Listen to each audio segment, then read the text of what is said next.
హరి ఓం. పరమేశ్వర స్వరూపమైన సభకి నమస్కారం.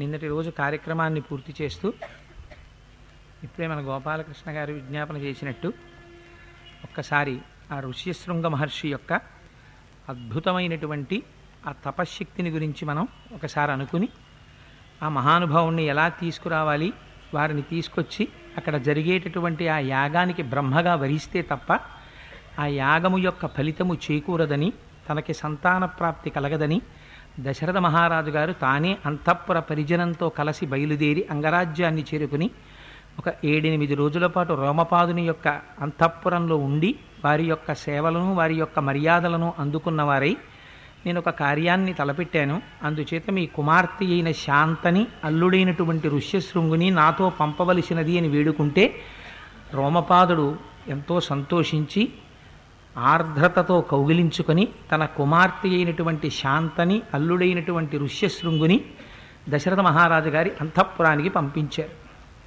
అక్కడికి వెళ్ళిన తర్వాత అక్కడ ఉన్నటువంటి అంతఃపుర పరిజనమందరూ ఎంతో సంతోషించారు, స్వాగతం పలికారు. కొంతకాలం అక్కడ ఋష్యశృంగ మహర్షి సంతోషంగా కాలాన్ని గడిపారు. ఇంతలో ఒకనాడు యాగం చెయ్యాలనేటటువంటి బుద్ధి దశరథ మహారాజు గారిలో ప్రవేశించింది.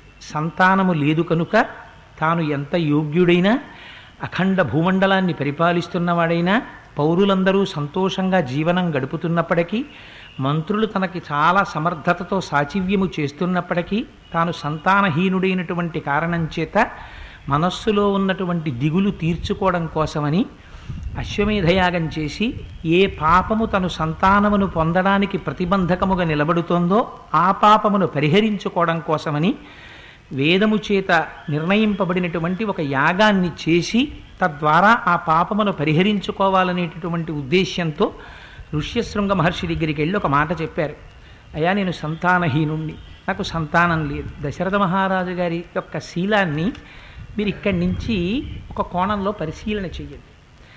నిజంగా దశరథ మహారాజు గారు కామవ్యామోహంతో ఉన్నవాడు అని కొందరు అంటారు, కానీ నాకు అనిపిస్తుంది ఆయన కైకమ్మని వివాహం చేసుకున్న 60,000 సంవత్సరాల వయస్సులో మహానుభావుడు, ఆయన సత్యధర్మములకు విశేషముగా కట్టుబడినవాడు. అందుచేతనే దశరథ మహారాజు గారి యొక్క కుమారుడిగా నేను జన్మిస్తాను అని శ్రీ మహావిష్ణువు ప్రతిజ్ఞ చేశారంటే దశరథ మహారాజు గారి యొక్క శీలం సామాన్యమైనటువంటి శీలం కాదు.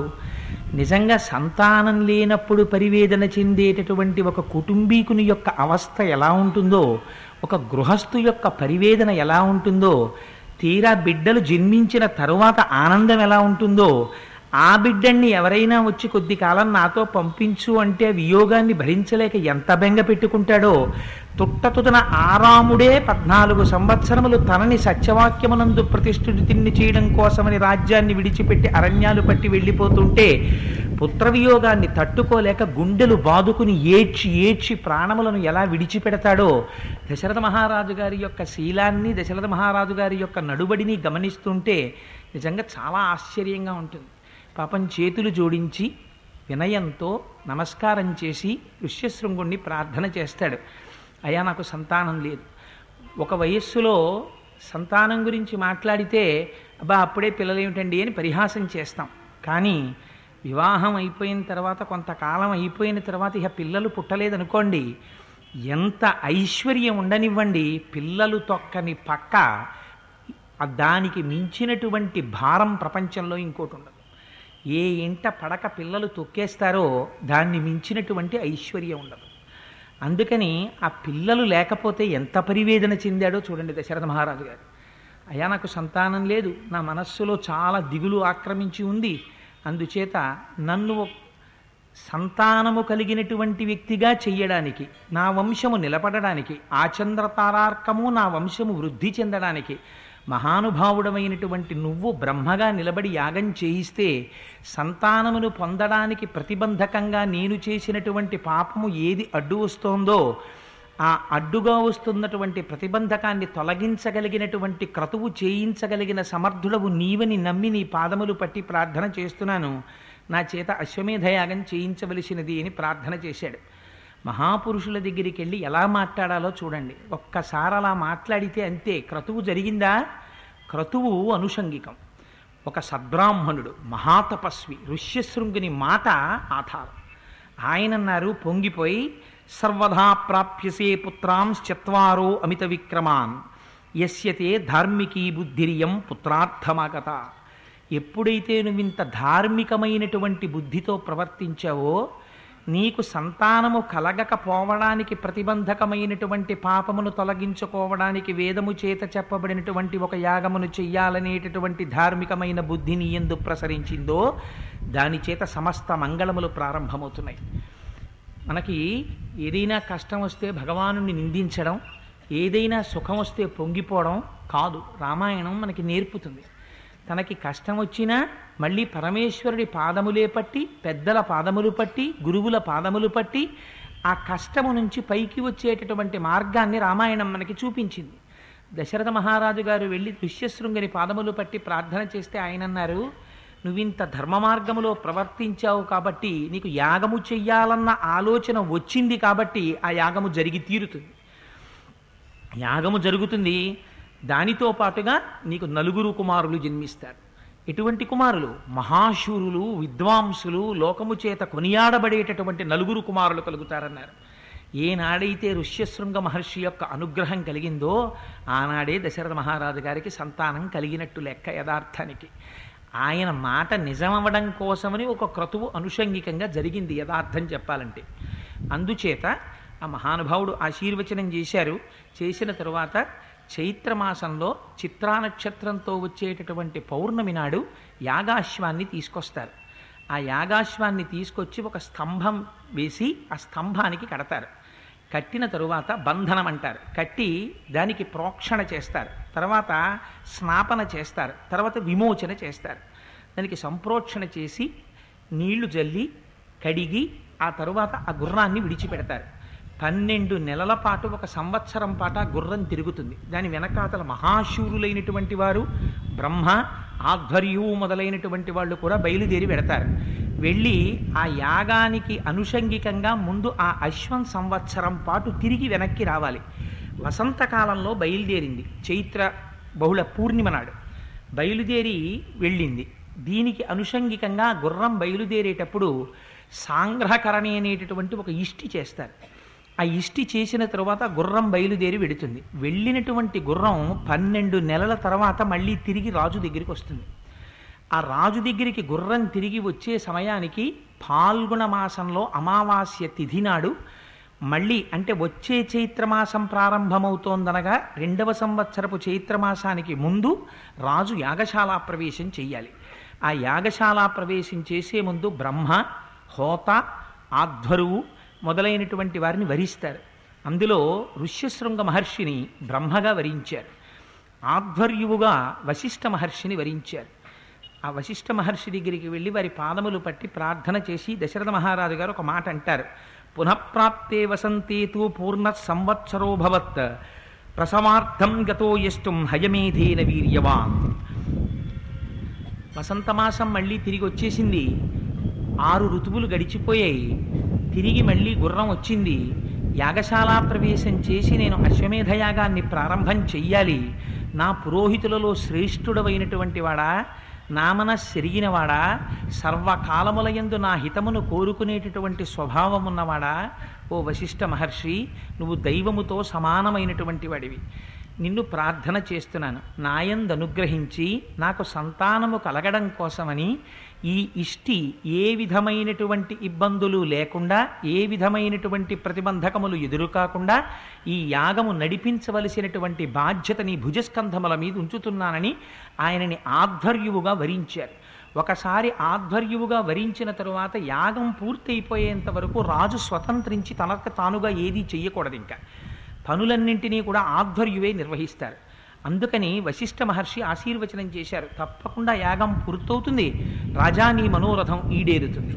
పూర్వకాలంలో మనకున్న సంప్రదాయం ఇది. భారత జాతి గర్వించదగ్గ మహోత్కృష్టమైనటువంటి సంప్రదాయం ఎక్కడుందంటే, మనకి ఏదైనా కష్టం వచ్చిందనుకోండి, ఆ కష్టాన్ని భగవంతుడి పాదములు పట్టి, గురువుల పాదములు పట్టి, పెద్దల పాదములు పట్టి గట్టెక్కడం మనకి చేతనవును తప్ప, అన్యమార్గములను పట్టి వెళ్ళడం మనకి చేత కాదు. వర్షాలు పడకపోతే ఋష్యశృంగ మహర్షి యొక్క కాళ్ళు పట్టుకున్నారు, సంతానం కలగకపోతే వశిష్ఠ మహర్షి యొక్క కాళ్ళు పట్టుకున్నారు, ఒక యాగం చేశారు. తప్పించి వేరు ప్రక్రియలు, యజ్ఞయాగాదుల్ని తిరస్కరించడం, వేదము చెప్పినటువంటి ప్రమాణాన్ని తిరస్కరించడం, ఇటువంటివి భారత జాతి యొక్క సంస్కారములు కాదు. అందుకే ఎంతకాలం రామాయణం నిలబడుతుందో అంతకాలమే మన ఆర్షధర్మం నిలబడుతుంది. ఎంతకాలం ఆర్షధర్మం నిలబడుతుందో అంతకాలం మనం గర్వంగా రామాయణానికి వారసులమని చెప్పుకోగలిగినటువంటి అర్హత మనకి మిగులుతుంది. ఆనాడు వశిష్ఠ మహర్షి ఆధ్వర్యువుగా వరింపబడితే దశరథ మహారాజు గారి చేత ఆ మంత్రుల్ని, సేనాపతుల్ని వాళ్ళందరినీ పిలిచి దశరథ మహారాజు గారికి మిక్కిలి ఇష్టుడైనటువంటి సుమంత్రుడనేటటువంటి మహర్షిని పిలిచి ఒక మాట చెప్పారు. సరయూ నదికి ఉత్తర దిక్కున యాగశాల నిర్మాణం చెయ్యండి. ఈ సమస్త దేశాలలో ఉన్నటువంటి రాజులను కూడా యథోచితంగా ఆహ్వానించండి. సమస్త దేశములలో ఉన్నటువంటి చాతుర్వర్ణములకు సంబంధించిన కొన్ని వేల మంది ప్రజలు రావాలి. రాజులకు, అధికారులకు, జానపదులకు, పౌరులకు వారికి తగినట్టుగా తాత్కాలికమైనటువంటి విడిది గృహాల్ని నిర్మించండి. అన్నపు రాసులు పొయ్యండి. పర్వతాలు ఎలా ఉంటాయో అలా పర్వతం అంతంత అన్నరాసులు వడ్డించండి. శిల్పులను, పెద్ద చెక్కగలిగినటువంటి మహాపండితులను, గొప్ప బ్రాహ్మణులను, వేదము చదువుకున్న వారిని, విద్వాంసుల్ని, జ్ఞానమును సముపార్జించినటువంటి వారిని సత్కరించి యథోచితంగా వారికి ఇవ్వవలసినటువంటి తాంబూలమిచ్చి తీసుకువచ్చి ఆ యాగంలో కూర్చునేటట్టుగా చెయ్యండి. దీనితో పాటుగా ప్రధానమైన విషయాలు కొన్ని జ్ఞాపకం పెట్టుకోండి. మనకి రామాయణం నేర్పుతుంది. మన ఇంట ఒక ఉత్సవం జరిగితే ఎలా ప్రవర్తించాలో మనకి రామాయణం నేర్పింది. తథా జానపదస్యాసి జనస్య భౌశోభనం దావత్యమన్నం విధివత్ సత్కృత్య నతులీలయా. జానపదులు ఉంటారు, గ్రామాల నుంచి వస్తారు. ఆ గ్రామాల నుంచి వచ్చినటువంటి జానపదులకి ప్రవర్తన చేత కాకపోవచ్చు, కానీ వారు జానపదులని, అయోధ్య పట్టణంలోనూ మిగిలిన పట్టణంలో ఉన్నటువంటి వాళ్ళు నాగరికులకి వడ్డించేటప్పుడు జాగ్రత్తగా వడ్డించాలని, పల్లెల నుంచి వచ్చినటువంటి వారికి ఏమీ తెలియదు కదా అని నతు లీలయా, అశ్రద్ధతో వాళ్ళకి మీరు వడ్డన చేస్తారేమో, అలా ఎప్పుడూ వడ్డన చెయ్యకండి. మీరు చేసేటప్పుడు విధివత్, చాలా జాగ్రత్తగా, మర్యాదగా, ఎంత చక్కగా వడ్డించాలో అంత చక్కగా వడ్డించండి. వశిష్ఠ మహర్షి ఈ మాటలు చెప్తే చెవులకు మణికుండలములు పెట్టుకుని బ్రాహ్మణులు పక్కన సహాయకులతో కూర్చుని అన్నాన్ని అంత జాగ్రత్తగా వడ్డించారట. ఇవాళ నేను చాలా పెద్ద ఆశ్రమాల్లో కూడా చూస్తున్నాను, పేరుకి అన్నదానం చేస్తున్నామంటారు. గబ్బ వడ్డించుకుంటూ వెడితే నిజంగా అక్కడ కడుపు నిండకుండా ఉండిపోయిన వాడు ఎవరైనా మళ్ళీ అన్నం కోసం పిలుద్దామంటే పలికేవాడు ఉండడు. ఇది పెద్దలైన వారు కోరుకున్న అన్నదానం కాదు. అందుకని వడ్డించేటటువంటి వాళ్ళు ప్రధానంగా జాగ్రత్తగా ఉండాలి. మేము చాలా పెద్ద సేవా సంస్థలు నడుపుతున్నాం అన్న వాళ్ళందరూ కూడా రామాయణం నుంచి ఈ మాట నేర్చుకోవాలి. అందుకని పెద్దలు కోరుకున్నది ఇది కాదు, అలా వడ్డించమని వాళ్ళు చెప్పలేదు. అందుకని జానపదులైన రమణ మహర్షి ఒక మాట చెప్తుండేవారు. పల్లెటూళ్ళ నుంచి వచ్చినటువంటి వాళ్ళకేం తెలియదు పాపం, ఆ పిల్లల్ని ఒళ్ళో పెట్టుకుని వచ్చి ఎదురుగుండా కూర్చుంటే వాళ్ళు మలమూత్రాలు విసర్జించేవారు. ఆ పల్లెటూరి వాళ్ళకి ఏం తెలియదు, ఎదురుగుండా కూర్చుంటే మలమూత్రాలు విసర్జిస్తున్నారు, భగవాన్కి ఇబ్బందిగా ఉంటుందని వాళ్ళని వెనక్కి కూర్చోపెట్టి పట్టణాల్లో నుంచి వచ్చిన వాళ్ళని ముందు కూర్చోపెట్టేవారు. భగవాన్ అనేవారు, ఏమి మీరు పుట్టినప్పుడు మీకు తెలుసా, జ్ఞానంతో పుట్టారా? మనం అమ్మ ఒడిలో మలమూత్రములు విసర్జించలేదా?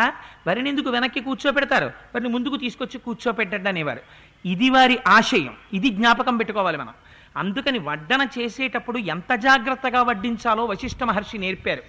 ఇవాళ అన్నింటికన్నా మనకి చాలా సులువైంది ఏది అంటే వడ్డన విషయంలో మనకున్నంత చులకన భావం ఇంకా దేంట్లోనూ ఉండదు. ఏదో కవ్వడి అని పూర్వకాలంలో 2 చేతులతోటి బాణములు వేసేవాడు ఉంటాడే సవ్యసాచి, అలా 2 చేతులతో గరిట్లు పట్టుకుని వచ్చినటువంటి వాడు ఏదో ముష్టివాడు వచ్చినట్టు కంచం పట్టుకు నిలబడితే ఎడంచేత్తో కుడి చేత్తో వడ్డన చేస్తుంటారు. పిలవడం ఎందుకు, అటువంటి వడ్డన చెయ్యడం ఎందుకు? నతు లీలయా, నీ ఇష్టం వచ్చినట్టు అశ్రద్ధతో వడ్డన చెయ్యకు. వడ్డన చేసేటప్పుడు అంత జాగ్రత్తగా వడ్డించు. ఎంత గొప్ప మాట చెప్పాడో చూడండి మహానుభావుడు వశిష్ఠుడు. అందుకని సర్వే వర్ణా యథా పూజాం ప్రాప్నువంతి సుసత్కృతాః నచావజ్ఞా ప్రయోక్తవ్య కామక్రోధవశాదపి. చాతుర్వర్ణముల వారిని కూడా భోజనానికి పిలవండి. వాళ్ళందరూ కూడా వచ్చి భోజన పదార్థాలని స్వీకరించడం కోసమని పంక్తులలో కూర్చుంటారు. కూర్చున్నప్పుడు ఎవరైనా ఒక్కొక్కరు కామమునకు క్రోధమునకు వశులై మాట్లాడకూడనటువంటి మాట వారు మాట్లాడచ్చు. మీరు మౌనంతో నవ్వుతూ ఊరుకోండి తప్ప ఎవ్వరినీ మీరు అవమానించే ప్రయత్నం చెయ్యకండి. పంక్తి భోజనం పెట్టినప్పుడు సర్వసాధారణంగా కనిపించేటటువంటి విషయం. 10 మంది ఒక చోట చేరితే అందరి మనస్తత్వాలు ఒక్కలా ఉండవు. ఒక్కొక్కడు ఒక్కొక్కలా ప్రవర్తిస్తాడు. లోపల నుంచి కామక్రోధములు విజృంభించి ఒక మహర్షి ఎలా దర్శనం చేసి మాట్లాడాలో అలా మాట్లాడారు వశిష్ఠుడు. కామక్రోధములు విజృంభించి ఒకడు ప్రవర్తించకూడని రీతిలో ప్రవర్తించవచ్చు. కానీ మీరు మాత్రం అప్పుడు రాజభటులమని, రాజాధికారులమని, సైన్యాధికారులమని, మంత్రులమని మరిచిపోండి. మీరు ఉపేక్షించండి. ఒక్క నవ్వు నవ్వండి. వారిని ఎవ్వరినీ అవమానించకండి. ఎందుకని చాతుర్వర్ణముల వారు ఎవరైనా సరే వచ్చి ఒక్కసారి భోజనం చెయ్యడం కోసమని పంక్తిలో కూర్చున్నాడా వాడు అతిథి దేవోభవ. అన్నం తినడానికి కూర్చున్నవాడు అతిథి సాక్షాత్ భగవానుడి యొక్క స్వరూపం. ఎట్టి పరిస్థితులలోనూ ఎవ్వరినీ అవమానం చెయ్యకండి. అవజ్ఞయానదాతవ్యం కస్య చిల్లీలయాపివా అవజ్ఞయా కృతం హన్యాద్దాతారం నాత్ర సంశయ. ఇది రామాయణం అంటే. ఎంత గొప్పగా నేర్పిందో చూడండి. మీరు వస్త్రముల యొక్క రాసులు తీసుకొచ్చి అక్కడ పెట్టండి. ఎవరి యోగ్యతని అనుసరించి వారికి సన్మానించి వారికి ఇయ్యవలసినటువంటి వస్త్రములను వారికి బహూకరించండి. కానీ దానము చేసేటప్పుడు ఒక్కటి జ్ఞాపకం పెట్టుకోండి. మీరు ఎందుకు చేస్తున్నారు ఈ దానం? దశరథ మహారాజు గారు యాగం చేస్తున్నాడు కాబట్టి, ఇవాళ అందరూ వస్తున్నారు కాబట్టి మీరు ఈ వస్త్రములన్నీ దానం చేస్తారు. మీరొక్కటి జ్ఞాపకం పెట్టుకోండి. దానం చేసేటప్పుడు శ్రద్ధ లేకుండా, అశ్రద్ధతో, నిర్లక్ష్యంతో, మేమిస్తున్నామన్న భావనతో, అహంకారంతో, ఎడంచేత్తో నిర్లక్ష్యంగా దానం చేస్తే నశించిపోయేవాడు ఎవరో తెలుసా? యజమాని నశించిపోతాడు.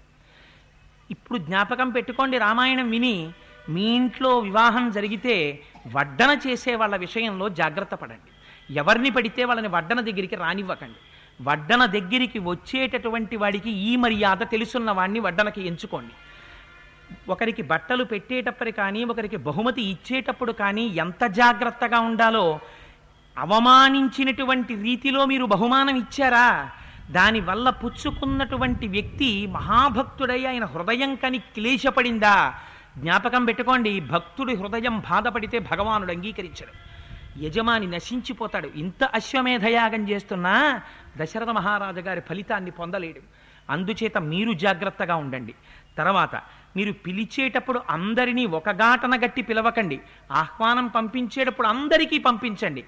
ఈ దేశంలో ఇతర దేశాల్లో ఎన్ని జాతుల వారు ఉన్నారో అన్ని జాతుల వారిని ఆహ్వానించండి. వృద్ధుల్ని పిలవండి, బాలుర్ని పిలవండి, రోగుల్ని పిలవండి, అందరినీ పిలవండి. ఎవరికి కావలసిన రీతిలో వారికి విశ్రాంతి గృహాలను ఏర్పాటు చేయండి. ఒకరు పచ్చంగా ఇలా తింటామంటారు, వారికి అలాగే వడ్డన చెయ్యండి. వారు కూడా, రోగులు కూడా తిని సంతోషపడిపోవాలి. అబ్బాయి ఎటువంటి భోజనం పెట్టారు మాకని సంతోషపడాలి. అలా వడ్డన చెయ్యండి. పిలిచేటప్పుడు అందరినీ ఒక గాట గట్టి పిలవకండి. కొంతమంది ఉంటారు, వారిని మీరు దగ్గరుండి తీసుకురండి. తీసుకురావడంలో కూడా ఎవరో సేవకుణ్ణి పంపించడం కాదు, ఒక సైనికుణ్ణి పంపించడం కాదు. సుమంత్ర, నువ్వు స్వయంగా వెళ్ళి తీసుకురా. అలా ఎవరిని తీసుకురావాలో తెలుసా? మిథిలాధిపతిం శూరం జనకం సత్యవిక్రమం నిష్ఠితం సర్వశాస్త్రేషు తథా వేదేషు నిష్ఠితం తమానయ మహాభాగం స్వయమేవ సుసంస్కృతం పూర్వ సంబంధినం జ్ఞాత్వా తతఃపూర్వం బ్రవీతే. నేను ముందే ఈ మాట చెప్తున్నాను, తర్వాత నేను చెప్పలేదు అని అనద్దు సుమంత్ర. మహానుభావుడు ఒకడున్నాడు. ఎవరైనా? జనక మహారాజు గారు. ఆయన కూడా ఒక రాజులా కనపడతాడు, కానీ మహాజ్ఞాని. సర్వశాస్త్రములు చదువుకున్నాడు, సర్వవేదములు చదువుకున్నవాడు, అపారమైనటువంటి తపశ్శక్తి కలిగినటువంటి వాడు. ఆ జనక మహారాజు గారు మనకి పూర్వ సంబంధి. ఆయన్ని పిలిచేటప్పుడు మాత్రం ఒక సేవకుడినో ఎవరినో పంపి పిలిచి తీసుకురాకండి. స్వయంగా నువ్వు వెళ్ళి దగ్గరుండి వారిని రథం ఎక్కించి తీసుకురా. వారితో పాటు ఎవరిని తీసుకురావాలి? తథా కాశీపతిం స్నిగ్ధం సతతం ప్రియవాదినం. కాశీరాజు గారు ఉన్నారు. ఆయన మన రాజుగారికి మిక్కిలి స్నేహితుడు. ఒక ఇంట్లో కార్యం జరుగుతుంటే ఆ కార్యాన్ని నిర్వహించడానికి నియుక్తం చేయబడినటువంటి మంత్రి కాని, స్నేహితుడు కాని, సుహృత్తు కాని ఆ కార్యాన్ని ఎంత దక్షతతో నిర్వహించాలో చూడండి. ఆ ఇంటి యజమానికి అత్యంత స్నేహశీలురు ఎవరైన వారు ఉన్నారో వారిని దగ్గరుండి తీసుకురమ్మని చెప్పారు. కాశీరాజు గారిని దగ్గరుండి తీసుకురండి. అలాగే తథా కేకేయ రాజానం వృద్ధం పరమధార్మికం శ్వశురం రాజసింహస్య సపుత్రం త్వమిహానయ. కేకయ్య రాజుగారు ఉన్నారు. వారు మన రాజుగారైనటువంటి దశరథ మహారాజు గారికి స్వయంగా మామగారు. వారిని వారి కుమారులతో కలిసి తీసుకురండి. తీసుకొచ్చేటప్పుడు ఒక్క కేకయ్య రాజు గారిని తీసుకురాకండి. ఆయన మహావృద్ధుడు, పరమధార్మికుడు. అటువంటి కేకయ్య రాజు గారిని అయ్యా మీరు మీ కుమారులతో కలిసి రండి అని పిలవండి. పిలిచి వారిని అందరినీ దగ్గరుండి తీసుకురండి. అంగేశ్వరం మహాభాగం రోమపాదం సుసంస్కృతం. అలాగే రోమపాదుడున్నాడు అంగరాజ్యంలో. ఆ మహానుభావుని యొక్క అల్లుడు ఋష్యశృంగుడు. ఆయన మన రాజుకి సంతానం కలగాలని యాగం నిర్వహించడానికని ఇక్కడికి వచ్చారు. అందుకని వెళ్ళి వారిని కూడా అంత గౌరవంగా రోమపాదుణ్ణి తీసుకురండి. ప్రాచీనాన్ సింధు సవ్వీరాన్ సౌరాష్ట్రే యాశ్చ పార్థివాన్. అలాగే దక్షిణ రాజ్యాల్లో దక్షిణ భారతదేశంలో ఉండేటటువంటి రాజులందరినీ తీసుకురండి. సింధు సవ్వీర సౌరాష్ట్ర మొదలైనటువంటి దేశములను పరిపాలించేటటువంటి రాజులందరినీ దగ్గరుండి చాలా భయభక్తులతో గౌరవంగా మీ రథం ఎక్కించి తీసుకుని రండి. తీసుకొచ్చిన తరువాత పరమ జాగ్రత్తగా యాగం జరిగేటట్టుగా మీరందరూ నిర్వహణ చెయ్యండి. ఎవరెవరికి ఎటువంటి విడిదినివ్వాలో చూసి వారి వారి యొక్క స్థాయిని బట్టి విడిది సౌకర్యాలు కల్పించండి. ఆ విడుదలు తాత్కాలికమైనటువంటి నిర్మాణాలతో జరిగి ఉండాలి. మీ అందరూ కూడా పూనికతో బహుశ్రద్ధతో ఈ కార్యాలు చక్కపెట్టండి అని చెప్పాడు. చెప్తే మహాప్రభో మేమందరం చాలా జాగ్రత్తగా చేస్తామని యజ్ఞ సంభారములను తెప్పించారు. యాగశాల నిర్మాణం చేశారు. అది మనసుతో నిర్మించారా అన్నట్టుగా ఉందట యాగశాల నిర్మాణం. మనసుతో నిర్మించడం ఏమిటి? మనకి ఇంగ్లీష్లో ఒక ప్రొవెర్బ్ ఉంది, a house is built with bricks and a home is built of hearts అని. ఒక ఇల్లు ఇటకలతో నిర్మింపబడుతుంది, ఒక ఇల్లు గుండెలతో నిర్మింపబడుతుంది. ఒకరింటికి మీరు వెళ్ళండి, వారు ఎప్పుడూ కూడా అమర్యాదగా మాట్లాడరు. ఆఖరికి అయ్యా నాకు ఇప్పుడు సమయం లేదండి, వీరొకలా భావించకండి, రేపటి రోజున తప్పకుండా మీతో మాట్లాడతాను, కానీ ఇవాళ కొంచెం నేను ఒక ముఖ్యమైన పని మీద పెడుతున్నానని మాట్లాడడంలో కూడా ఎంత సౌమ్యమో ఎంత అందంగా మాట్లాడతారో. నిజంగా ఆ మాట చూస్తే అయ్యో వారు ఇవాళ మనతో మాట్లాడలేదన్న భావన కూడా కలగదు. అంత అందమైనటువంటి రీతిలో మాట్లాడతారు. ఒక్కొక్క ఇల్లు a house is built of bricks, అది ఇటకలతో కట్టబడిన ఇల్లు. అందుకే ఆ ఇంటికి ఎవరు వెళ్ళరు. ఎందుకు వెళ్ళరు అంటే ఆ మాట కాఠిన్యం. అసలు ముందు ఎవడైనా కనపడేటప్పటికి పిలిపే కట్టి విరిచి పొయ్యిలో పెట్టినట్టు ఉంటుంది. అందుకని ఆ ఇంటికి ఎవరు వెళ్ళరు. అందుకని ఇది నేర్పుతున్నాడు మహానుభావుడు. మీరు వచ్చినటువంటి వాళ్ళని అంత మర్యాదగానూ తీసుకురండి, అంత మర్యాదగానూ మాట్లాడండి, అంత మర్యాదగానూ వడ్డించండి. దానివల్ల గౌరవం ఎవరికి రావాలి? ప్రభువుకి రావాలి. దశరథ మహారాజు గారు ఎంత గొప్ప యాగం చేశాడు రా అనిపించాలి. ఎంత గొప్పగా పెళ్లి చేశావు కాదు, ఎంత ఆప్యాయంగా వచ్చిన వాళ్ళని ఆదరించావన్నది ప్రధానం. పీటల మీద ఆయన కూర్చోవచ్చు, కానీ నీ తరపున పనిచేసేటటువంటి వాళ్ళు మాత్రం ముందు అన్నింటికన్నా ఉండవలసింది సౌశీల్యం. నోటి మాట అంత జాగ్రత్తగా ఉండాలి. అందుకే పౌరుషంగా మాట్లాడేటటువంటి వాడిని ఏ పదవిలోకి తీసుకోకూడదు. అందుకే నిన్నటి రోజున కూడా మంత్రుల గురించి చెప్తూ ఒక మాట చెప్తారు. వాళ్ళు మొట్టమొదట మాట్లాడుతూనే చక్కగా మందస్మితమైనటువంటి మాట మాట్లాడేవారట. అటువంటి మంత్రులు దశరథ మహారాజు గారికి మాటకంత గౌరవం ఇచ్చారు, అతిథి మర్యాదకంత గౌరవం ఇచ్చారు వశిష్ఠ మహర్షి. అలా తీసుకురండి అన్నారు. సరే తీసుకొచ్చారు. మహారాజులు ఎందరో వచ్చారు. రత్నాలు వజ్రాలు వైఢూర్యాలు అన్నీ తీసుకొచ్చి రాసులుగా తెచ్చి దశరథ మహారాజు గారికి కానుకలుగా సమర్పించారు. దశరథ మహారాజు గారు యాగశాల ప్రవేశం చేశారు. చేసి ఇంకక్కడి నుంచి యాగం ప్రారంభం అవుతోంది. అన్నం రాసులు పోసేశారట. ఏదో అన్నకూట మహోత్సవం జరుగుతోందా అన్నట్టుగాను. వచ్చిన వాళ్ళు ఎవరొచ్చారో తెలుసా అండి? బహువృద్ధులు వచ్చారట. ఒక్క శ్లోకం వాల్మీకి మహర్షి చెప్తే ఎంత అందంగా ఉంటుందో చూడండి. పదార్థాలు అందరూ లొట్టలు వేసుకుంటూ తిన్నారండి అన్నారనుకోండి. మీరు అందరూ లొట్టలు వేసుకుంటూ ఎలా తింటారండి? జంతికలు పళ్ళు లేని వాళ్ళు తినలేరు కదా, మరి వాళ్ళు తిన్నారా జంతికలు అని అనుమానం వస్తుంది. అందుకని ఒక్క శ్లోకం ఎంత అందంగా చెప్పేశారో చూడండి. ఎంత బాగా వడ్డించారో, ఎంత బాగా వండారో అనడానికి. వృద్ధాశ్చ వ్యాధితాశ్చైవ స్త్రియో బాలస్తథైవచ అనిశంభుజ్ఞమనానాం నతృప్తిరుపలభ్యతే. అక్కడికి వచ్చిన వాళ్ళల్లో పరమవృద్ధులున్నారట, వ్యాధిగ్రస్తులున్నారట, స్త్రీలున్నారట, చిన్ని చిన్ని పిల్లలు బాలురున్నారట.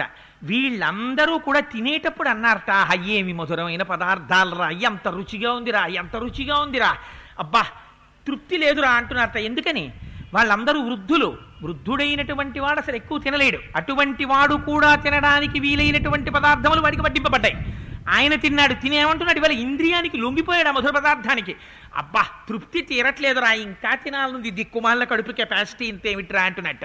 బాలురు చిన్నపిల్లలు, వాళ్ళకు కారం పదార్థం అందరితో పాటు వడ్డించారనుకోండి, అమ్మా అని వాడు నోరు పట్టుకుని ఏడుస్తాడు. వాళ్ళు కూడా అబ్బాయి ఎంత బాగుందో ఎంత బాగుందో అని వాళ్ళు తింటున్నారట.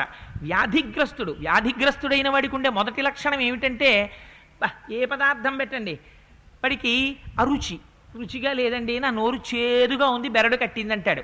వ్యాధిగ్రస్తులు కూడా పదార్థాలు తిని అబ్బాయి ఎంత బాగున్నాయి ఎంత బాగున్నాయి ఎంత బాగున్నాయి అన్నట. వాళ్ళనడం కాదుట, మాకు ఇంకా తృప్తి తీరలేదు అంటున్నారు. ఎందుకు తృప్తి తీరలేదు? కడుపు ఒకటి ఉంది, దిక్కుమాలింది, దీనికి కొంతే శక్తి ఉంది, ఇంతకన్నా పుచ్చుకోలేకపోతోంది. మళ్ళీ దొరుకుతాయా ఇలాంటి పదార్థాలు? తిందామంటే ఈ కడుపు ఏమిటి ఇంత చిన్నది అనుకుంటున్నారట వాళ్ళు. కాదుట, ఇంకొకరు ఉన్నారట అవతల వైపు నిలబడి, అయ్యో పాపం వీళ్ళు ఇంతే తినడం ఏమిటి, ఇంకా తింటే బాగుండు అనుకున్నవాడు ఒక ఆయన ఉన్నట్ట. ఎవరైనా? దశరథ మహారాజు గారట. ఆయన చూసి అంటున్నట్ట, అయ్యో ఇంకా తినండి, మీరు ఇంకా అంతే తింటే నాకు తృప్తి లేదు అన్నట్ట. ఇంటి యజమాని వివాహానికి ఎవరైనా వస్తే పంక్తి మధ్యలో తిరిగేటప్పుడు ఏం చెయ్యాలో రామాయణం నేర్పింది. ఏమండి మీరేం అంత తక్కువ తింటున్నారే, ఒరే తాతగారికి ఒక బూరె పట్టుకొచ్చి వేయరా మెత్తటిది అని మాట్లాడాలి కానీ, ఓహో పళ్ళు ఉడిపోయేటండి మీకు అని వెళ్ళి మాట్లాడాలి కూడా ఎంత అసహ్యంగా ఉంటుంది. పంక్తిలో ఉన్నవాడి దగ్గరికి వెళ్ళి ఎంత అందంగా మాట్లాడాలో, అయ్యా మరి కొంచెం తినండి, ఏమంత తక్కువ తింటున్నారు, మీరు అలా తింటే నాకు తృప్తిగా లేదు, మీరు తినాలి ఇంకొంచెం అని ఎంత అందంగా మాట్లాడాలో అంతటి దశరథుడు, అంత యాగం చేస్తున్నవాడు, అంత దీక్షితుడు మహానుభావుడు వచ్చి వాళ్ళు తిని ఇంకా మాకు తృప్తి లేదని వాళ్ళు అంటుంటే, నాకు తృప్తి లేదు, మీరు ఇంకా తినాలని దశరథ మహారాజు గారు అంటున్నారట. ఇంత అందంగా గడిచిపోతుంటే, దీయతామన్నం వాసాంసి వివిధాని చ ఇది సంచోదితాస్తత్ర తథా చక్రురనేకశః. ఎక్కడ చూసినా ఒకటే అరుపులు వినపడుతున్నాయిట. ఒరే వస్త్రాలు ఇంకా పట్టండ్రా, ఇంకా మంచి వస్త్రాలు ఇవ్వండ్రా, వారికి పెట్టండ్రా, వారికి ఇంకో మంచి పట్టుబట్టివరా, ఆయన మంచి పొడుగ్గా ఉంటాడు రా, అంచుపంచ కట్టుకుంటే బాగుంటుందిరా, ఆయనకి ఇంకో 2 అంచుపంచలి అంటున్నట్టు. ఒరే ఆయన పట్టుపంచ కట్టుకుంటే బాగుంటుందిరా, ఆయన ఎప్పుడు లేచిన దగ్గర నుంచి యజ్ఞయాగాది క్రతువులు చేసుకుంటాడు, వారికి 2 పట్టుపంచలు ఇవ్వరా అంటున్నట్టు ఇంకోడు. దీయతాం ఇవ్వండి అంటున్నారట. ఇంకొక వైపు నుంచి పెట్టండి అంటున్నారట. పెట్టండి, ఇంకొంచెం అన్నం పెట్టండి, ఇంకొంచెం నెయ్యి వేయండి, ఇంకో 2 బూరెలు వేయండి, ఇంకో 2 గారెలు వేయండి, ఇంకోళ్ళు అరుస్తున్నారట. అంతేగాని అయ్యా అలా సరిపెట్టేసుకోండి, పెరుగు వడ్డించేయమంటారా అని ఇక భోజనానికి కూర్చున్న దగ్గర నుంచి పెరుగట్టుకొచ్చేవాడు, పిలిస్తే కూడా పలకనటువంటి సాంబారు గరిటేవాడు, ఒక్కసారి పెట్టి వెళ్ళిపోతే ఇంకా మళ్ళీ మొహం చూపించిన వాడు. ఇది కాదు అక్కడ వడ్డించేటటువంటి రీతి ఎలా ఉండాలో, భోజనశాలలోకి వెళ్ళి కూర్చుంటే అతిథి మర్యాద అంటే ఎలా ఉండాలో, అక్కడ ఉన్న వాళ్ళ నోటి వెంట ఎటువంటి మాటలు రావాలో, ఎంత సంస్కారయుతంగా మాట్లాడాలో రామాయణం నేర్పింది మనకి. ఈ మాటలు లేక కదా ఇవాల్టి వివాహ భోజనాలు విసిగెత్తిపోయి వెగటొచ్చేస్తున్నాయి. వెళ్ళిన దగ్గర నుంచి వాడి గురించి కొట్టుకునేవాడు, వీడి గురించి కొట్టుకునేవాడు, వాడి గురించి వెటకారం ఆడేవాడు. కాజా పట్టుకొస్తాడు, మీకు షుగర్ కదా మీరు తినరేమో అంటాడు. ఒక లడ్డూ పట్టుకుని 300 విస్తళ్ళ దగ్గరికి ఎడతాడు, అది 2 వేళ్ల మధ్యలోంచి విస్తట్లో పడదు. లడ్డూ కావాలా అంటాడు. ఎవడు మాత్రం కావాలి అంటాడు. పాపం ఆయన ఇలా అంటాడంటే వాడు వెళ్ళిపోతాడు. వాడికి కావాల్సింది ఇదే, ఇలా చెయ్యడ్డెట్టడమే వాడికి కావాలి. ఎందుక రాసి ఇంట్లో పెట్టడం చేత కాదు, వాడిని ఎంచుకోకు వడ్డనకి. తినండి, ఒక లడ్డు తినండి చక్కగా, ఏమైపోదు. నేను ఒకసారి ఐవీరావు గారు డాక్టర్ గారు ఉన్నారు, వారి ఇంటికి వెళ్ళాను. వెళితే ఎవరు భోజనాలు పెడుతున్నారు. భోజనాలు పెడుతూ షుగర్ వ్యాధిగ్రస్తుడైనటువంటి పేషెంట్ ఒక ఆయన అందులో భోక్తగా కూర్చుని ఉన్నారు. డాక్టర్ గారు స్వయంగా వడ్డిస్తూ అన్నారు, ఏమండి బెంగ పెట్టుకుంటున్నారా, షుగర్ ఉందని? ఏం బెంగ పెట్టుకోకండి, మీరు ఇంకొక 2 లడ్డూలు తినేయండి, నేను మాత్రం ఇస్తాను, వేసుకుని వెళ్ళిపోతారు, కానీ మీకేం బెంగలేదు, నేనున్నాను. ఇది వడ్డన. He may be a doctor but at the same time is a great గృహస్థు. నేను ఐవీరావు గారిని పొగడాలని మాట చెప్పట్లేదు మహాప్రభో, అంటే సంస్కారం అంటే చెప్తున్నాను. సంస్కారం ఈజ్ ఇన్హరెంట్, అది లోపల ఉండాలి అంతర్గతంగా.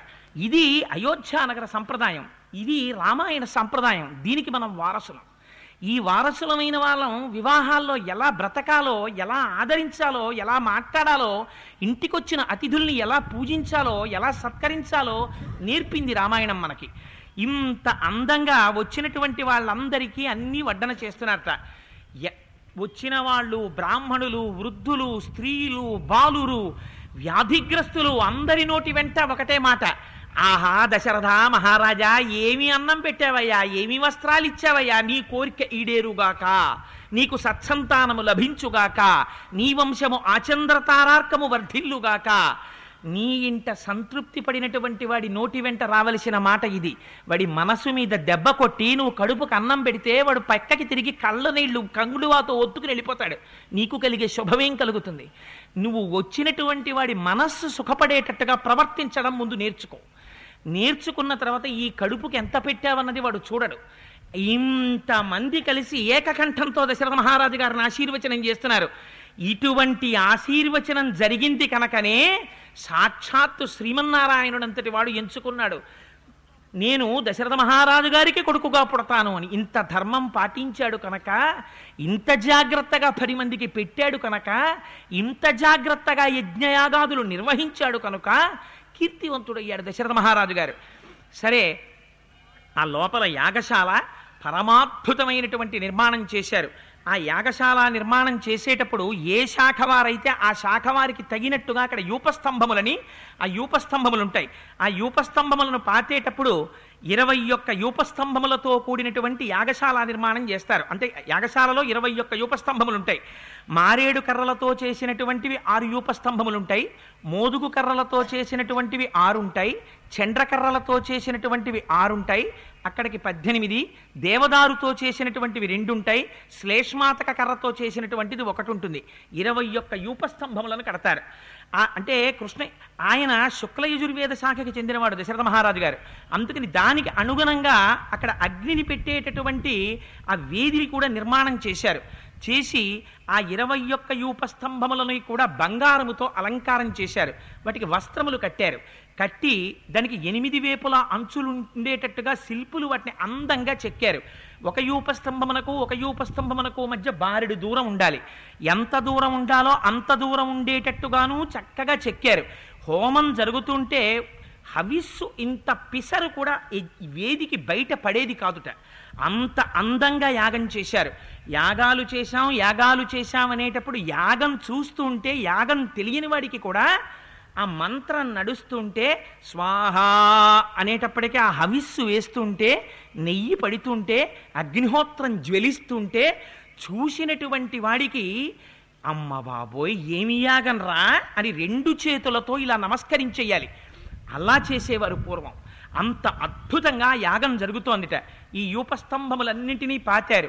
ఆయా దేవతలకు ఏ ఏ స్వరూపాల్ని తీసుకొచ్చి అక్కడ కట్టాలో అలా కొన్ని అరణ్య మృగాల్ని తీసుకొచ్చి కట్టారు. కొన్ని గృహాలలో ఉండేటటువంటి మృగాల్ని తీసుకొచ్చి కట్టారు. కొన్ని జలచరాల్ని తీసుకొచ్చి కట్టారు. కొన్ని పక్షుల్ని తీసుకొచ్చి కట్టారు. కొన్ని పావుల్ని తీసుకొచ్చి కట్టారు. అక్కడ శుక్లయజుశాఖకి చెందినటువంటి వాడు కనుక దశరథ మహారాజు గారు చెయ్యనము అంటారు. అక్కడ పెట్టేటటువంటి అగ్ని వేదికలకి ఇటకలు పేరుస్తారు. ఆ ఇటకలు పేర్చడానికి చెయ్యనము అని పేరు. అది ఎంత అందంగా పేర్చాలంటే, గరుడ పక్షి తన 2 రెక్కల్ని విప్పి ఆ శిరస్సు కొంచెం కిందకి వంచి ఆ వెనకాతల ఉండేటటువంటి పుచ్ఛాన్ని కొద్దిగా విప్పితే తల వంచి పైనుంచి కిందకి గరుడు చూస్తే ఎలా ఉంటుందో అలా ఆ ఇటకల్ని పేర్చాలి. ఆ ఇటకల్ని పేర్చడంలో సమర్థత ఉండాలి. అటువంటి చయనం చేశారట. చేసిన తరువాత అప్పుడు చిట్ట చివర తీసుకొచ్చి దశరథ మహారాజు గారి యాగాశ్వాన్ని తీసుకొచ్చి యూపస్తంభానికి కట్టారు. కట్టిన తరువాత అందులో కొన్ని మృగాల్ని బలిచ్చేస్తారు. మిగిలినటువంటి మృగాలు కొన్నింటిని ఆ అగ్నిహోత్రాలు ఉండేటటువంటి వేదికలకి ప్రదక్షిణం చేయించేసి ఆ వేది పక్క నుంచి విడిచిపెట్టేస్తారు. ఈ యాగాశ్వాన్ని తీసుకొచ్చి కట్టారు. కట్టిన తరువాత ఇప్పుడు అందరికన్నా గొప్ప బుద్ధితో ప్రవర్తించవలసినటువంటిది పట్టమహిషి. రాజుతో పాటుగా రాజు రాజ్యాభిషేకం జరుగుతున్నప్పుడు ఆ రాజు పక్కన సింహాసనం మీద కూర్చుని పట్టాభిషిక్తురాలైనటువంటి భార్య ఎవరుంటుందో ఆవిడ్ని మహిషి అని పిలుస్తారు. మహిషి కౌసల్య. అందుకని కౌసల్య పక్కన సుమిత్రకైకలు ఉండవచ్చు, కానీ ప్రధాన పాత్ర కౌసల్యది. కౌసల్య అక్కడికి వచ్చింది. వచ్చి ధర్మబద్ధమైనటువంటి మనస్సుతో నా భర్త ఇంత మహోత్కృష్టమైనటువంటి యాగాన్ని చేస్తున్నాడు, దీని వలన మాకు ఫలితము కలగాలి, బిడ్డలు కలగాలి, మా వంశం నిలబడాలి అని సర్వోత్కృష్టమైనటువంటి మనస్సుతో సంతోషంతో ఏ విచారం లేకుండా భయపడకుండా మనస్సులో అన్యభావన లేకుండా కౌసల్యాతం హయం తత్ర పరిచర్య సమంతతః కృపాణైర్విశేషైనం త్రిభిః పరమయా ముదా. చాలా ముదితమైనటువంటి మనస్సుతో కూడుకున్నదై 3 కత్తులు తీసుకుని ఆ యాగాశ్వం ఏదైతే ఉందో ఆ యాగాశ్వాన్ని వధించింది. ఆ యాగాశ్వం కింద పడిపోతుంది. కొందరన్నారు అంతకు ముందే వధించబడినటువంటి అశ్వాన్ని 3 సార్లు కత్తితో గీతలు పెడుతుంది అన్నారు. మరికొందరు అన్నారు కాదు కాదు, అంతకుముందు వధింపబడినటువంటి యాగాన్ని మహిషి వెళ్ళి బంగారు సూదులు దాని శరీరంలో గుచ్చుతుంది అన్నారు. మొత్తానికి ఆ యాగాశ్వాన్ని 3 కత్తులను చేతపట్టి కౌసల్యాదేవి వధించింది.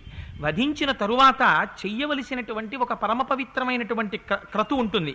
పతత్రిణా తదాసార్ధం సుస్థితేన చేతస అవసద్ర జనీమేకాం కౌసల్యా ధర్మకామ్యయా.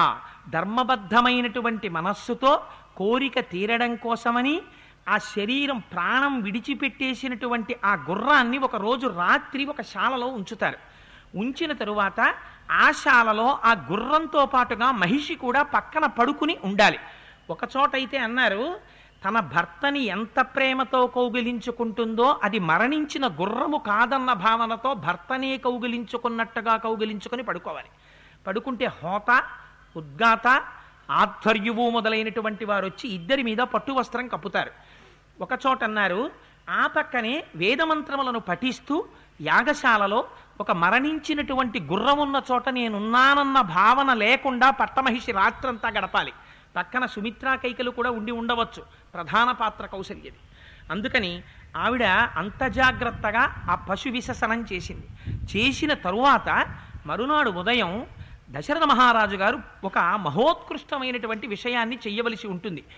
ఎవరైతే ఈ యాగాన్ని చేయించారో ఆ యాగం చేయించినటువంటి మహానుభావులైనటువంటి హోత, ఆధ్వర్యువు, ఉద్గాత, బ్రహ్మ ఇటువంటి వారిని పిలిచి ఆ ఋత్విక్కులకి 4 భార్యల్ని దానం చేసేస్తాడు.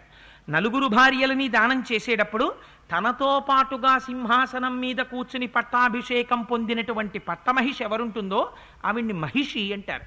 కనుక కౌసల్యని దానం చేసేసాడు ఒకరికి. ఉపేక్షిత భార్య ఉంటుంది, ఆ ఉపేక్షింపబడినటువంటి భార్యని పరివృత్తి అంటారు. ఆ పరివృత్తిని ఒకరికి దానం చేసేస్తారు. 3వ భార్య ఉంపుడు కత్తి ఉంటుంది, ఆ ఉంపుడు కత్తెని వావాత అని పిలుస్తారు, ఆవిడ్ని ఒకరికి దానం చేసేస్తారు. ప్రభువుకి పాత్ర అందించడానికి ఒకరు ఉంటారు, అలా ఉన్న వారిని పాలాకలి అని పిలుస్తారు. ఆ పాలాకలిని ఒకరికి దానం చేసేస్తారు. దానం చేసేసిన తర్వాత దానం పుచ్చుకున్నటువంటి బ్రాహ్మణులు, ఋత్విక్కులు ఆ 4 తిరిగి రాజుకి ఇచ్చేసి రాజు దగ్గర ఆ 4 స్త్రీలకి సంబంధించి ఇంత ద్రవ్యము అని వారు కోరుకున్నది కాదు. వారికి ఎందుకని ఆ ఋత్విక్కులకి మనసులో కోరికే ఉండదు, వారికి ఇంత దానం పుచ్చుకోవాలి అంత దానం పుచ్చుకోవాలని కోరికున్నవారు కారు, వారు నిత్య సంతుష్టులు. అందుకని దానికి ప్రతిగా ప్రభువు ఏం చేస్తాడంటే తిరిగి తన యొక్క భార్యల్ని తాను తీసుకుని ఆ బ్రాహ్మణులకు, ఆ ఋత్విక్కులకు దానాలు చేస్తాడు. ఆ దానాలు పొంది వారు తిరిగి రాజు యొక్క భార్యల్ని రాజుకు అప్పజెప్తాడు. అప్పజెప్పిన తరువాత అప్పుడు ఆ హోమంలో, ఆ అశ్వమేధయాగంలో ఒక ప్రధానమైనటువంటి క్రతువు జరుగుతుంది. ఆ క్రతువు అన్నిటికన్నా కూడా చాలా ప్రధానంగా జరగవలసినటువంటిది. ఏది అది అంటే ధూమగంధం వపాయాస్తు జిఘ్రతి స్మ నరాధిప యథాకాలం యథాన్యాయం నిర్నుదన్ పాపమాత్మనః. వప అని ఉంటుంది, ఆ గుర్రం యొక్క శరీరంలో ఉండేటటువంటి ఒక భాగానికి వప అని పేరు. అందులో ఋత్విక్కుల్లో అపారమైనటువంటి జ్ఞానము కలిగిన వాడు, ఇంద్రియ నిగ్రహము కలిగినటువంటి వాడు, వేదాధ్యయనము చేసినటువంటి ఒక మహానుభావుడైనటువంటి బ్రాహ్మణుడు ఆ గుర్రము యొక్క శరీరంలోంచి ఆ వప అనేటటువంటి భాగాన్ని పైకి తీస్తారు. తీసి దాన్ని సశాస్త్రీయంగా అగ్నిహోత్రంలో కాలుస్తారు. కాలుస్తున్నప్పుడు పక్వం చేస్తున్నప్పుడు ఆ వపలోంచి ధూమం బయటికి వస్తుంది. ఆ పొగ దగ్గరికి వచ్చి దశరథ మహారాజు గారు నిలబడాలి. నిలబడి ఆ వప కాలుతున్నప్పుడు దాంట్లోంచి వచ్చేటటువంటి పొగని రాజు పీల్చాలి. దీనికే అశ్వమేధయాగం అని పేరు. అలా పీలిస్తే ఇప్పటి వరకు తనకి సంతానము కలగకుండా ఏ పాపము ప్రతిబంధకంగా నిలబడిందో ఆ పాపము రాజు యొక్క శరీరం నుంచి తొలగిపోతుంది. ఇప్పుడు ఆ వపని తాను పీలుస్తాడు. పీల్చిన తరువాత ఆ మిగిలినటువంటి గుర్రము యొక్క శరీరాన్ని 16 మంది ఋత్విక్కులు కూర్చుని అశ్వాంగ హోమము అని ఆ గుర్రం శరీరంలో ఉండేటటువంటి వివిధ భాగాల్ని ప్రబ్బలి తీగలు అని ఉంటాయి, వాళ్ళ వాళ్ళ శాఖని బట్టి ఆ తీగల్ని పెట్టి ఆ ప్రత్యేకమైనటువంటి తీగల మీద ఆ పదార్థాన్ని ఉంచాలి. ఉంచి ఆ తీగల మించి తీసి దీనితో పాటుగా ముందు రోజు ఉదయం సోమతీగలు తీసుకొచ్చి ఆ సోమరసాన్ని తీసి దాన్ని కూడా హవిస్సుగా ఇస్తారు. ఆ గుర్రం యొక్క శరీరంలో ఉండేటటువంటి భాగాల్ని తీసి ఆ హోమాగ్నిలో వ్రేలుస్తారు, హవిస్సుగా సమర్పిస్తారు. సమర్పించిన తరువాత అప్పుడు అశ్వమేధయాగం పూర్తవుతుంది. పూర్తయిన తర్వాత ప్రభువు చేయవలసినటువంటి ఒక గొప్ప పని ఉంటుంది. తనకి బ్రాహ్మణులు తాము నేర్చుకున్నటువంటి వేదంలో మంత్రాలు స్వరం తప్పకుండా ఎంత జాగ్రత్తగా క్రతువు జరగాలో అంత జాగ్రత్తగా క్రతువు చేస్తేనే యజమాని నిలబడతాడు. లేకపోతే యజమానికి ప్రమాదం వస్తుంది. యజమానికి ప్రమాదం రాకుండా కాపాడి ఆధ్వర్యువు బ్రహ్మ, హోత, ఈ మిగిలినటువంటి ఉద్గాత మొదలైనటువంటి వారు ఇతర ఋత్విక్కులు కలిసి ఇంత గొప్పగా యాగాన్ని పూర్తి చేశారు కనుక ఆ బ్రాహ్మణులు ఇచ్చినటువంటి ఫలితం ఏది ఉంటుందో దాన్ని ప్రభువు పొందుతాడు. ఏమిటి వాళ్ళు ఇచ్చిన ఫలితం? ఇప్పుడు వంశం నిలబడాలి, సంతానం కలగాలి. ఎంత కష్టపడ్డాడో చూడండి సంతానం కనడం కోసం దశరథ మహారాజు గారు. 60,000 సంవత్సరాల వయస్సు వచ్చేసింది. ఆ వయస్సులో ఇంత కష్టపడి యాగం చేసి తన రాజ్యానికి తూర్పు దిక్కున ఉన్నటువంటి భాగాన్నంతటినీ హోతకి దానం చేసేశాడు. పడమర దిక్కుకు ఉన్నటువంటి రాజ్యాన్నంతటినీ కూడా ఆధ్వర్యువుకి దానం చేసేశాడు. దక్షిణ దిక్కుకు ఉన్నటువంటి రాజ్యాన్నంతటినీ బ్రహ్మగారికి దానం చేసేశాడు. ఉత్తర దిక్కుకు ఉన్నటువంటి రాజ్యాన్నంతటినీ ఉద్గాతకి దానం చేసేశాడు. నలుగురికి దానం చేసేసి తాను ఏ భూమి లేనటువంటి వాడై నిలబడిపోయాడు. నిలబడిపోతే ఆ దానం పుచ్చుకున్న బ్రాహ్మణులు అన్నారు, ప్రభు మేమా రాజ్యాన్ని ఎలగలిగిన వాళ్ళం, ఈ భూభారం మేమా నిర్వహించగలిగినటువంటి వాళ్ళం, ఈ భూమిని పాలించవలసినటువంటి వాడివి, ఈ భూమిని పోషించగలిగినటువంటి వాడివి, ఈ భూమి యందు నివసించేటటువంటి సమస్త ప్రాణులను కాపాడగలిగినటువంటి సమర్థత కలిగినటువంటి ప్రభువువి నువ్వు. అందుకని ఈ భూమిని తిరిగి నీకు మేము దత్తత తిరిగి ఇచ్చేస్తున్నాం. దీనికి ప్రతిఫలంగా నీకు తోచినది ఏదైనా కావచ్చు. ఎందుకని దక్షిణ లేని యాగం జరగకూడదు. అందుకే యాగాలు చెయ్యడం అనేటటువంటి దాన్ని పెద్దలు ఎందుచేత నిరుత్సాహపరుస్తారో తెలుసా అండి? దాని బదులు మహావ్రతం ఏదైనా చెయ్యండి, వ్రతం ఏదైనా చెయ్యండి అని ఎందుకంటారో తెలుసా? యాగం చేస్తే అంతంత దక్షిణలు ఇవ్వాలి. ఎక్కడి నుంచి తీసుకొచ్చి ఇస్తారు అంతంత దక్షిణ? అంతంత దక్షిణ ఇవ్వలేని యాగాలు, యాగంలో ధర్మబద్ధమైనటువంటి ప్రవర్తనతో ప్రవర్తించలేకపోతే వాళ్ళు బ్రహ్మరాక్షసులై పుడతారు వచ్చే జన్మల్లో. అందుకే యాగాల జోలికి తొందరపడి వెళ్ళకండి అని చెప్తారు. అది చాలా మహానుభావులైనటువంటి వారు, వేదం చదువుకున్నటువంటి వారు, అటువంటి సమర్థత కలిగిన వారైతే వారు యాగం చేయించవలసిందే. ఆ యాగం చేయించకపోతే వర్షం ఎక్కడి నుంచి పడుతుంది? పృథివీ సస్యశ్యామలంగా ఎలా ఉంటుంది? కానీ ఎవరు పడితే వారు యాగాల జోలికి వెళ్ళకూడదు. అందుకని మనకి రామాయణం నేర్పింది యాగం అంటే ఎలా ఉంటుందో. భూమిని దానం చేస్తే మహానుభావులు ఆ బ్రాహ్మణులు ఆ ఋత్విక్కులు తిరిగి ఇచ్చేశారు భూమిని అంతటిని. ఇచ్చేస్తే మొట్టమొదటి రోజున చతుష్ఠోమము అనేటటువంటి హోమం చెయ్యాలి, రెండవ రోజున ఉగ్ధ్యము అనేటటువంటి హోమం చెయ్యాలి, మూడవ రోజున అతిరాత్రము అనేటటువంటి హోమం చెయ్యాలి. ఈ 3 హోమాలతోటి అశ్వమేధయాగం పూర్తయిపోయి రాజుగారు దానం చేసినటువంటి భూమిని తిరిగి పుచ్చుకొని దానికి బదులుగా ఈ యాగం చేయించినటువంటి ఋత్విక్కులకి 10 లక్షల గోవులను దానం చేశాట, 100 కోట్ల బంగారు నాణెములను దానం చేశాట, 400 కోట్ల వెండి నాణెములను దానం చేశాట. ఆ యాగం చూడడానికి వచ్చి కూర్చుని వేద సంబంధమైనటువంటి విషయాల గురించి అక్కడ సిద్ధాంత చర్చలు చేసినటువంటి మహాపురుషులైన బ్రాహ్మణులు ఉన్నారు. వాళ్ళందరూ అనేకమైనటువంటి విషయములను చదువుకున్నటువంటి వారు.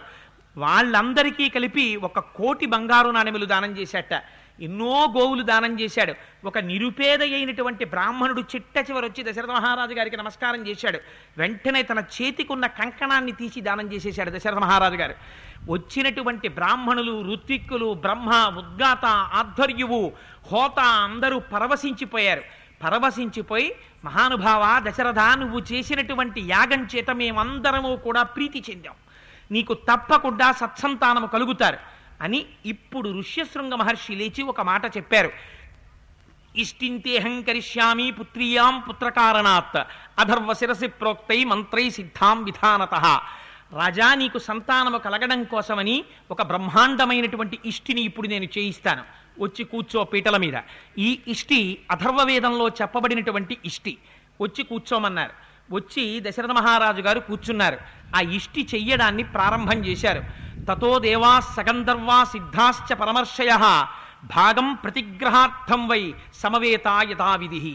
ఆ ఇష్టి జరుగుతుంటేట అందులో తమ తమ భాగములను బుచ్చుకోవడం కోసమని దేవతలు, గంధర్వులు, యక్షులు, కిన్నెరులు, కింపురుషులు అందరూ కూడా అక్కడికి వచ్చి సమావేశమయ్యారట. అందరూ ఆ గొప్పగా జరిగిన అశ్వమేధ యాగాన్ని, పుత్రకామేష్టిని చూడ్డానికి వచ్చారు. ఎవరు చేయిస్తున్నవాడు? ఏ సామాన్యమైన వాడు చేయిస్తున్నాడా?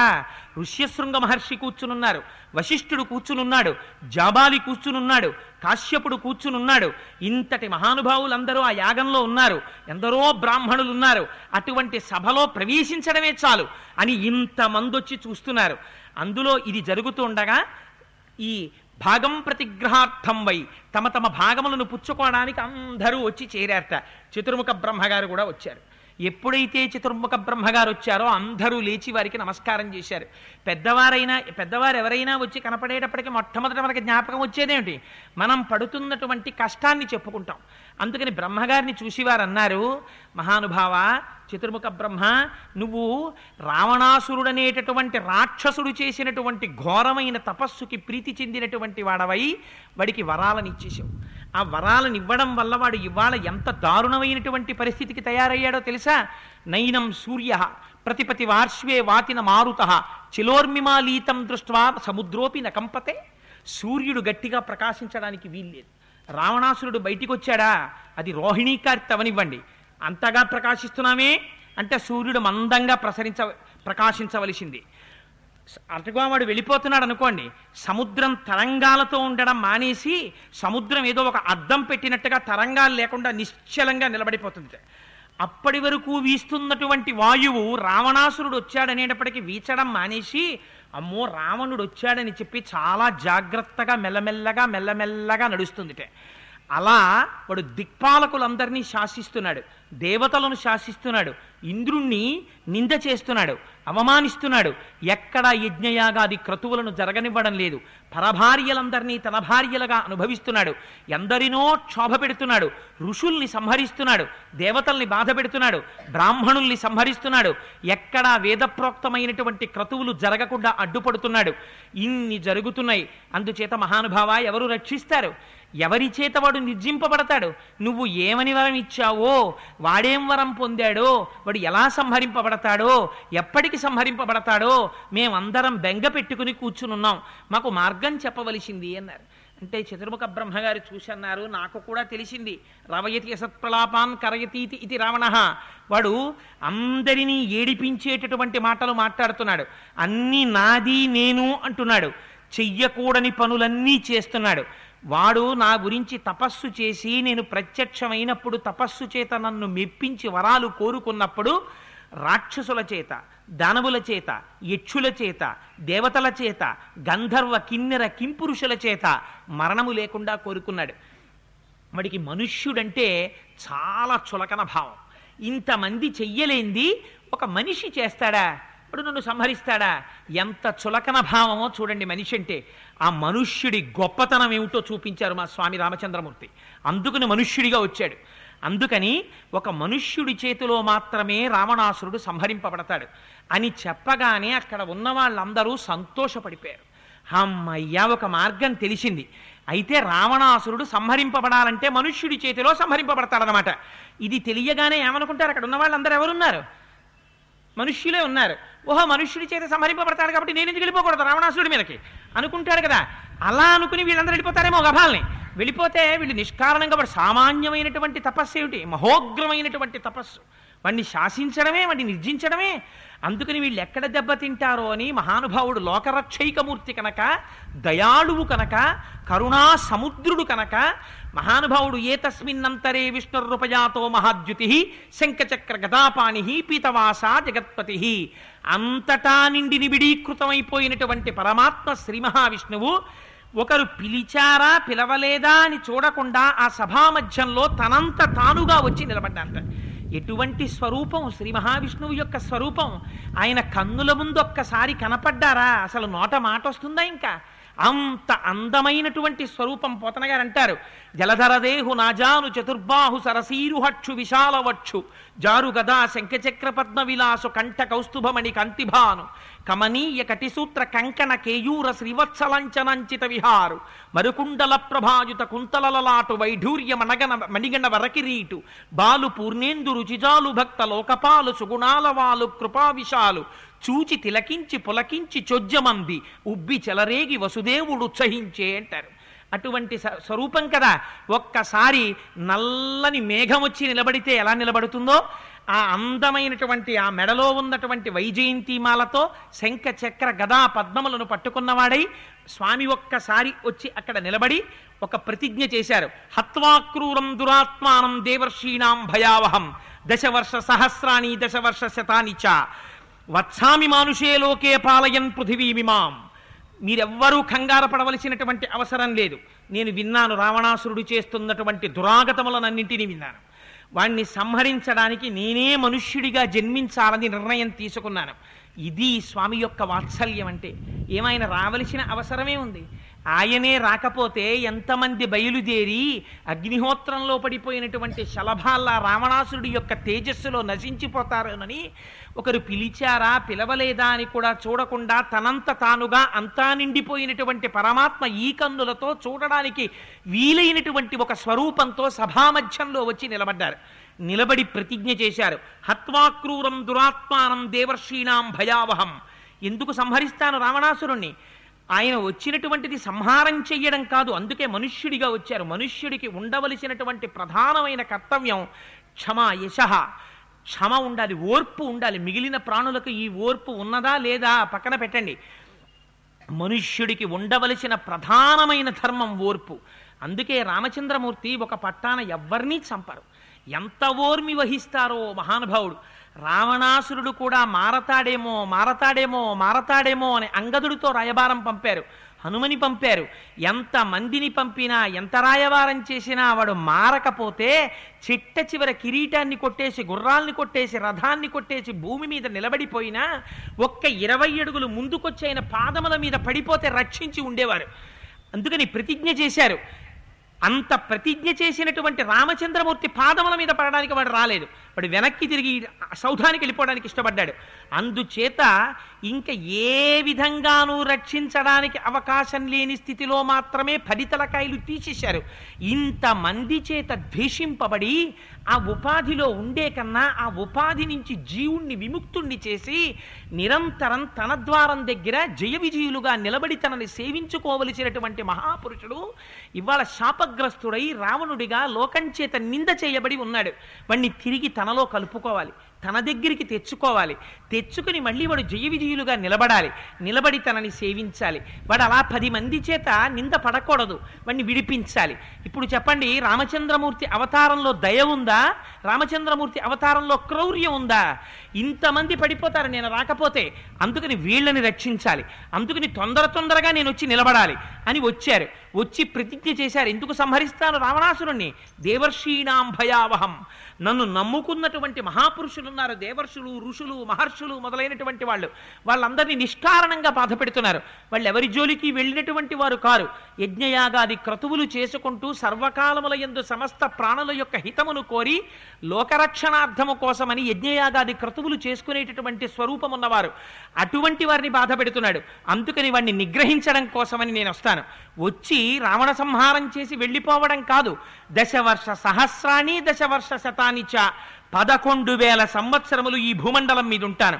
వత్సామి మానుషోలేకే పాలయన్ పృథివీమిమాం. ఈ పృథివీ మండలాన్ని పరిపాలన చేస్తాను.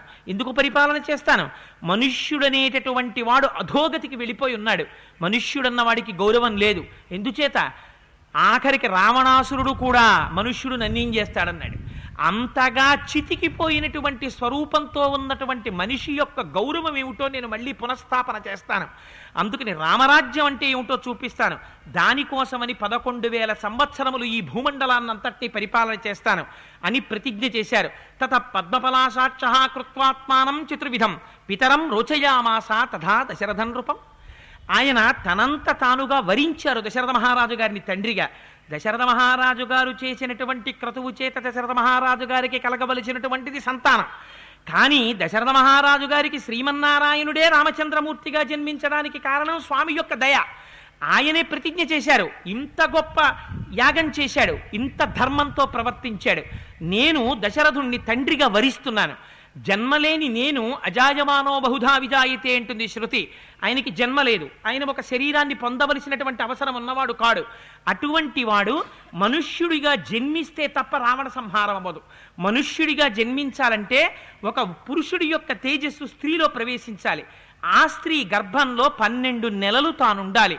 ఏమాయనకి కర్మ, ఎక్కడో హాయిగా కూర్చుని సమస్త బ్రహ్మాండములందు తన కంటి చూపుతో శాసించగలిగినటువంటి స్వామి మన కోసమని కౌసల్యాదేవి గర్భంలో ప్రవేశించి 12 నెలలు ఆ అంధకారంలో ఉండి ఒక స్త్రీ యోనిలోంచి బయటికొచ్చి, అలా వస్తే తప్ప తాను మనుష్యుడు కాడు కనుక తాను మనుష్యుడని అనిపించుకొని ఇప్పుడు ఈ మనుష్యుడి చేతిలో రావణుడు నిహతుడవుతాడు కనుక రావణుణ్ణి సంహరించి అటు రావణుణ్ణి ఉద్ధరించి రావణుడి చేత శాసింపబడి రావణుడి చేత నిందింపబడి రావణుడి చేత నిగ్రహింపబడినటువంటి సమస్త లోకములను రక్షించడం కోసమని తత పద్మపలాసాక్ష కృత్వాత్మానం చతుర్విధం, తనకి తానుగా తనని 4 భాగములుగా చేసుకుని, అంటే శ్రీ మహావిష్ణువు 4 భాగాలు అవుతారా? ఇంత గాలిని తీసుకొచ్చి 4 భాగాలు చేయండి, ఆకాశాన్ని తీసుకొచ్చి 4 భాగాలు చేయండి, సాధ్యం అవుతుందా? అంతటా నిండి నిబిడీకృతమైపోయినటువంటి పరమాత్మ 4 భాగాలైతే వేదవేద్యే పరే పుంసి జాతే దశరథాత్మజే వేద ప్రచేత సాదాసి సాక్షాత్ రామాయణాత్మన అన్న శ్లోకానికి అర్థం ఎక్కడుంటుంది? వేదము వేదోపబ్రహ్మణమై రామాయణంగా నడిస్తే ఆ వేదము చేత ప్రతిపాదింపబడినటువంటి పరబ్రహ్మము రామచంద్రమూర్తిగా నడుస్తున్నాడని చెప్తే ఆ పరబ్రహ్మములో అర్ధవంతు రామచంద్రమూర్తి ఎందుకు అవుతారు? అది వంతుగా పాయస పాత్ర వెళ్ళింది, కానీ పూర్ణమైనటువంటి స్వరూపముతోటే వచ్చారు. అందుకని రామావతారము పూర్ణావతారమే. అందుచేత తను మాత్రము 4గురిగా వస్తున్నానని ప్రతిజ్ఞ చేశారు. అందుకని తత పద్మపలాసాక్ష కృత్వాత్మానం చతుర్విధం పితరం రోచయామాసా తథా దశరథం నృపం. అందుచేతనే రామచంద్రమూర్తికి అన్నిటికన్నా ఇష్టమైన పేరేదోట తెలుసా అండి? ఆయన్ని రామ అంటే పెద్ద ఏం సంతోషపడిపోరట, ఆయన్ని రామచంద్ర అంటే ఏం పెద్ద ఆనందపడిపోరట. ఆయన దగ్గరికి వెళ్ళి దాశరథి అన్నారనుకోండి, పొంగిపోతారట. ఎవరు నన్ను మా నాన్నగారి పేరుతో పిలిచారు అని. కొడుకుకి ఉండవలసిన ప్రధాన లక్షణం ఏదో తెలుసా అండి? ఇంకా మనకి అంతో ఇంతో పాలించి వెళ్ళిపోయిన ప్రభువులు మిగిల్చిన ఒక్క మంచి సంస్కారం, పేరు రాసుకుంటే పక్కన సన్నాఫ్ పెట్టడం. అది ఎందుకు పెట్టనివ్వండి, అదొక్కటి మిగిలింది. ఇంకా తండ్రి పేరు కనీసం అందుకైనా జ్ఞాపకం వస్తోంది, లేకపోతే మరిచేపోదురేమో. తద్దినాలు పెట్టని కొడుకులు ఎంతమంది ఉన్నారు దేశంలో? పుట్టనేని వారు గిట్టనేమి, పుట్టలోని చెదలు పుట్టవా గిట్టవా అంటారు పోతన గారు. అలాగా ఒక తల్లి ఒక తండ్రి జన్మనిచ్చి తమ రక్తాన్ని పాలగా మార్చి తల్లి వాణ్ణి పోషిస్తే, తండ్రి తనకున్నటువంటి సమస్తమైన శక్తుల్ని ఆర్జనకి వినియోగించి తెచ్చి ఆ కొడుకుని పెంచి పెద్ద చేసి తుట్టతుదన ఆ కొడుకుని చిట్ట చివర చూస్తున్నప్పుడు మృత్యుబాధ కూడా మర్చిపోయి ఆ కొడుకు చెయ్యి గట్టిగా పట్టుకుని ప్రాణోత్క్రమణం అయిపోయి వెళ్ళిపోతే సంవత్సరానికి ఒక్కసారి తండ్రి తిథిని జ్ఞాపకానికి తెచ్చుకుని నన్ను కన్న తల్లి వెళ్ళిపోయినటువంటి రోజు, నన్ను కన్న తండ్రి వెళ్ళిపోయినటువంటి రోజుని సంస్కరించుకొని, అందుకే దానికి ఇంకొక పేరు లేదు, శ్రాద్ధం. శ్రద్ధగా పెట్టవలసినటువంటి రోజు. ఆ రోజున కూడా సంస్మరించుకోలేకపోతే అటువంటి ప్రాణిని మనిషి అని పిలవాలా? కన్న తల్లిదండ్రుల పట్ల కృతజ్ఞత లేక వెళ్ళిపోయిన తల్లిదండ్రులకి తద్దినం పెట్టని నిన్ను నేను ఏమని నమ్మను? నువ్వు నాకు స్నేహితుడవని నమ్మనా అని మనం నిలదీయవలసినటువంటి రామాయణానికి వారసులం కాం మనం. అందుచేత ఇది రామచంద్రమూర్తి యొక్క గొప్పతనం. దాశరథి అని పిలిస్తే, దశరథ మహారాజు గారి కుమారుడా అని పిలిస్తే పొంగిపోతాట ఆయన. అందుకే ఆయన ఎక్కడైనా రామ అన్న కన్నా దాశరథి అంటే సంతోషపడిపోతారు. ఇది తెలుసు కాబట్టే మహానుభావుడు దాశరథి కరుణాపయోనిధి అన్నారు. కరుణ అనబడేటటువంటి పెద్ద సముద్రము వంటివాడా, ఎంత కరుణ లేకపోతే తండ్రి ఆ రోజున సభలోకి నీ ఎంత నువ్వుగా వచ్చి ప్రత్యక్షమయ్యావయ్యా? ఎంత కరుణ లేకపోతే మా కోసమని 14 సంవత్సరములు అరణ్యవాసం చేశావయ్యా? మా యందు ఎంత కరుణ లేకపోతే పాదములకు పాదుకలు లేకుండా పల్లేరుకాయలు ముళ్ళు గుచ్చుకుంటుంటే నడిచావా? కరదూషణాదులు బాణములు వేసి కొడుతుంటే నీ శరీరంలోంచి రక్తం ఏరులై ప్రవహించిందా? దుర్మార్గుడైన ఇంద్రజిత్తు సర్పరూప బాణములతో నిన్ను కొట్టేస్తే స్పృహ తప్పి భూమి మీద పడిపోయావా? తండ్రి, ఎన్ని కష్టాలు పడ్డావయ్యా! దర్భగడ్డి నేల మీద వేసి పడుకోమంటే, అరిటాకులు వేసి పడుకోమంటే గుహుడు పడుకున్నావా? ఒక మనిషి ఎలా ప్రవర్తించాలో చూపించడం కోసమని మా కోసం ఇన్ని కష్టాలు పడ్డావా? రామా, నేను నీకేమి రుణం తీర్చుకోగలను? ఒక మనిషిగా పుట్టడం కోసమని నీ అంత నువ్వు దశరథ మహారాజు గారిని తండ్రిగా వరించి అజాయమానో బహుదా విజాయితే అని శృతి చేత స్తోత్రము చేయబడినటువంటి నీవు నీ అంత నీవుగా ఒక పాంచభౌతికమైనటువంటి ఉపాధిలోకి ప్రవేశించి మాకు ఇంత గొప్ప గౌరవం వంటి స్వామివి నువ్వు.